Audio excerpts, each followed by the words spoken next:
আসসালামু আলাইকুম রহমতুল্লাহ, আলহামদুলিল্লাহ, ওয়াসসালাতু ওয়াসসালামু আলা রাসূলিল্লাহ, আম্মা বাদ। সম্মানিত ভিউয়ার্স, আজকে আমরা আলোচনা করব তারাবি নামাজের সময় সম্পর্কে, অর্থাৎ কোন সময় তারাবি নামাজ পড়া যায় সে সম্পর্কে। পবিত্র কোরআনে আল্লাহ ইরশাদ করেছেন, ইন্নাস সালাতা কানাত আলাল মুমিনিনা কিতাবাম মাওকুতা, অর্থাৎ প্রত্যেক নামাজের একটা সুনির্দিষ্ট সময় রয়েছে। এক ওয়াক্তের নামাজ অন্য ওয়াক্তে ইচ্ছে করে বিলম্ব করে পড়া যাবে না, সেটা কবিরা গুনাহ হিসাবে গণ্য হবে।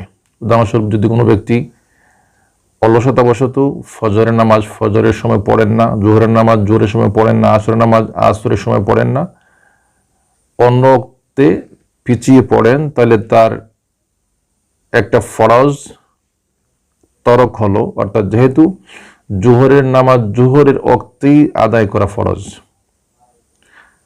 যদি শরীয়তসম্মত উজর আপত্তি থাকে সেটা ভিন্ন কথা, কিন্তু অলসতাবশত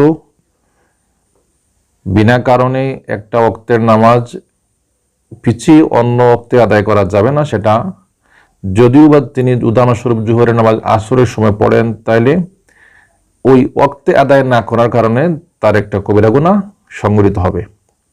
আর তিনি যদি নাই পড়েন, তাহলে তো নামাজ তরক করার কারণে আরো বড় গুনাহগার হবেন। যেহেতু হাদিসে বলা আছে, মান তারাকা সালাতা মুতাআম্মিদান ফাকাদ কাফার, অর্থাৎ আল্লাহ রাসূল বলেছেন, যে ব্যক্তি ইচ্ছা করে নামাজ ছেড়ে দিল সে যেন কুফরির কাছাকাছি পৌঁছে গেল। তো তারাবির নামাজের সময় কখন? তারাবির নামাজের সময় হচ্ছে ইশার নামাজ আদায়ের পরে। এশার নামাজের একটা ওয়াক্ত আছে, আমরা জানি,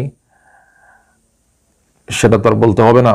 এশার নামাজ যখন একজন ব্যক্তি, উদাহরণস্বরূপ সে যদি রাত 8টায় আদায় করে, তাহলে আদায়ের পর থেকেই ফজরের পূর্ব পর্যন্ত যে কোনো এক সময় সে তারাবির নামাজ পড়তে পারে।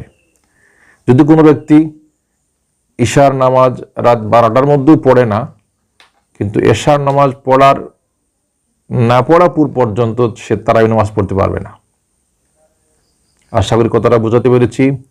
এ কারণে আমরা দেখেছি, বা আপনারাও দেখেছেন, কোনো ব্যক্তি যদি মসজিদে যায়, গিয়ে দেখে যে তারাবির নামাজের জামাত শুরু হয়ে গিয়েছে, তাহলে সে প্রথমে একা একা ইশার নামাজ আদায় করে, ইশার ফরজ 4 রাকাত নামাজ আদায় করবে, তারপরে 2 রাকাত সুন্নাত আদায় করে তারাবির জামাতে শরীক হবে। কোনো ব্যক্তি যদি ইশার নামাজ না পড়েই তারাবির নামাজ শুরু করেন, তাহলে তার তারাবির নামাজ হবে না। অর্থাৎ প্রথমে ইশার ওয়াক্ত হলে পরে ইশার নামাজ আদায় করবেন, ইশার 4 রাকাত ফরজ পড়ার পরে 2 রাকাত সুন্নাত পড়বেন, তারপরেই তারাবির নামাজ পড়তে পারবেন, আপনার তারাবির নামাজ আদায় হবে। অর্থাৎ ইশার নামাজ আদায় না করে তারাবির নামাজ পড়া যাবে না, এবং পড়লেও তা আদায় হবে না। এ সম্পর্কে বাহারে শরীয়ত কিতাবের 3য় খণ্ড 4th খণ্ড 33 পৃষ্ঠা বলেছেন যে, ইসকা ওয়াক্ত फर्ज ऐशा के बाद से तुले फजर तक है, वितर से पहले भी हो सकते हैं। अर्थात वितर नामाजेर आगे तिनी तारावी पढ़े निते पारबेन, और बाद भी वितर नमाज पढ़ार परेও तिनी तारावी नमाज पढ़ते पारबेन। तो अगर कुछ रकातें इसके बाकी रह गए कि इमाम वितर को खड़ा हो गया, तो इमाम के साथ वितर पढ़ ले, फिर बाकी अदा कर ले। বলছেন, যদি কোনো ব্যক্তি দেখেন যে তারাবির নামাজ কিছুটা পড়েছেন আর কিছুটা তার আগে চলে গেছে, এরপরে ইমাম সাহেব তারাবি শেষে জামাতে বিতির নামাজ শুরু করেছেন, তাইলে ওই ব্যক্তি যার এখনো 20 রাকাত তারাবি নামাজ পড়া হয় নাই, সে জামাতে বিতিরের নামাজ আদায় করে নেবে, আর বিতির শেষে তার অবশিষ্ট তারাবি নামাজ পড়ে নেবে। সম্মানিত ভিউয়ার্স, এই বিষয়টি আমাদের ভালো করে খেয়াল রাখতে হবে যে বিতির তারাবির নামাজ এশার নামাজ না পড়া যাবে না, পড়লে আদায় হবে না। ঠিক আছে, আজ এ পর্যন্ত। সবাই ভালো থাকুন, সুস্থ থাকুন। আসসালামু আলাইকুম রাহমাতুল্লাহ।